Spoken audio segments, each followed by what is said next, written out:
Цанаа намайг Гансүх гэдэг. Би 2023 онд нийслэлийн ерөнхий боловсролын 93 дугаар сургуулийг төгссөн.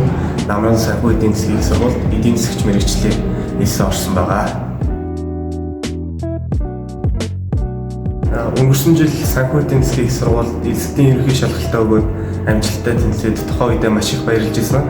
Ямар мэргэжил сонгохоо ээж аав гэр бүлтэйгээ ярилцаад эдийн засгч мэргэжлийг надад илүү ойр гэж бодоод сонгож орж ирсэн. Тэгээд сургуульд анх орж ирсэн сэтгэл бол үнэхээр сайхан байсан. Найрсаг хамт олонтой гээд хүнд юм мэдүүлчихье гэсэн багш нартай байх нь үнэхээр сайхан санагдсан. Манай экономиксын техникийн эдийн засгийн үндсэн хөтөлбөр болон эдийн засгийн олон улсын үндсэн хөтөлбөр гэх хоёр хөтөлбөрөөр үйл ажиллагаа явуулдаг.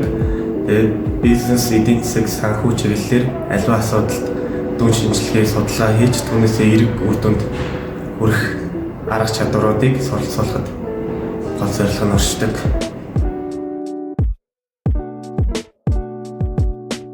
Нийт санхүү эдийн засгийн их сургуулийн багш ажилчид оюутнуудаа 100 жилийн баярын мэндийг хүргье.